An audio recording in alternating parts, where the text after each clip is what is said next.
మనం ఈరోజు గానుగాపూర్ దత్తాత్రేయ స్వామి వారి సన్నిధానంకి వెళ్దాం. ఇక్కడ గురు కృపా కటాక్షం మెండుగా ఉంటుంది. ఇక్కడికి రావాలంటే హైదరాబాద్ నుంచి సులువుగా రావచ్చు. హైదరాబాద్ నుంచి రైలులో గుల్బర్గా లేదా కాలాబురాగి అనే స్టేషన్ వద్ద దిగాలి. అక్కడి నుంచి ఆటో లేదా బస్సులో మనం గానుగాపూర్కి వెళ్ళొచ్చు. ఇక్కడ స్వామివారు దత్తాత్రేయ స్వామివారి రెండవ అవతారంగా కొలువై ఉన్నారు. ఇక్కడ స్వామివారి నిర్గుణ పాదుకలు మనకి దర్శనమిస్తాయి. ఆ పాదుకలను దర్శిస్తే మనం స్వామివారి గురు కృప కటాక్షం పొందవచ్చు.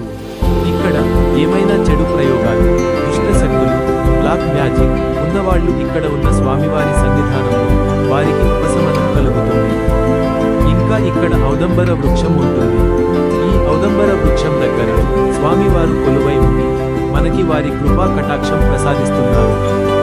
ఇంకా ఎక్కడ సూక్ష్మ రూపంలో స్వామివారు నిత్యం తిరుగుతూ వారి భక్తులను అనుగ్రహిస్తున్నారు. ఇక్కడకు వచ్చిన భక్తులు వారు కోరుకున్న ధర్మబద్ధమైన కోరికలు ఖచ్చితంగా నెరవేర్చుకుని మళ్లీ స్వామివారి దర్శనార్థం వస్తున్నారు. ఇక్కడ చాలా ప్రశాంతంగా ఉంటుంది. ఇంకా ఇక్కడ మనం ఎవరికైనా భిక్ష అనగా అన్న ప్రసాదం లేదా ఇతర ప్రసాదాలు పెట్టవచ్చు, స్వీకరించవచ్చు. ఇలా మనం పెట్టే సమయంలో మనల్ని పరీక్షించడానికి లేదా మన కర్మలు స్వామివారు మనం పెట్టే ప్రసాదం రూపంలో స్వీకరిస్తారని ఇక్కడ విశ్వాసం.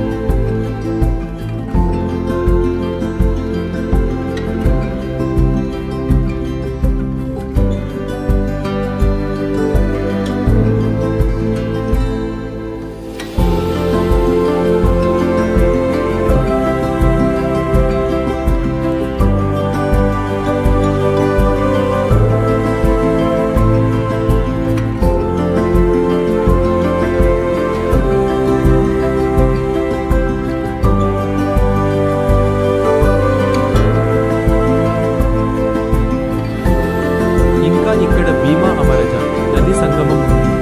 ఈ నది సంగమం చాలా పవిత్రమైనది.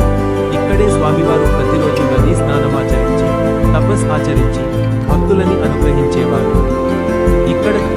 ఇక్కడ కనిపిస్తున్న రావి చెట్టు కింద కూర్చునేవారట. దాదాపుగా 20 సంవత్సరాలు ఈ గానుగాపురంలో కొలువై ఉండి భక్తులను అనుగ్రహించేవారట. మీరు మీ జీవితంలో ఒక్కసారి అయినా గురువు అనే ప్రేమ పొందితే మళ్ళీ ఆ ప్రేమ పొందాలని ఉవిల్లు ఊరుతారు. అలాంటి ప్రేమ కటాక్షం గురుదేవ దత్తాత్రేయ స్వామి వారు మన మీద చూపిస్తారు. మనం చేయగలిగేదేమైనా ఉంటే వారు చూపించిన ధర్మబద్ధమైన మార్గంలో నడవగలిగితే చాలు. ఈ జన్మ తరించినట్టే.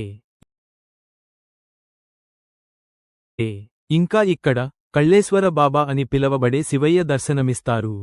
శివయ్యకి నృసింహ సరస్వతి స్వామి వారు ప్రతిరోజు పూజించుకునేవారు. ఇక్కడ నృసింహ సరస్వతి స్వామివారు చేసిన లీలలు అనేకమున్నాయి.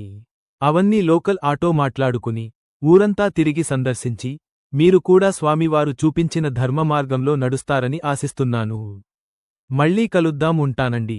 గురు చరిత్ర అందరూ చదవండి.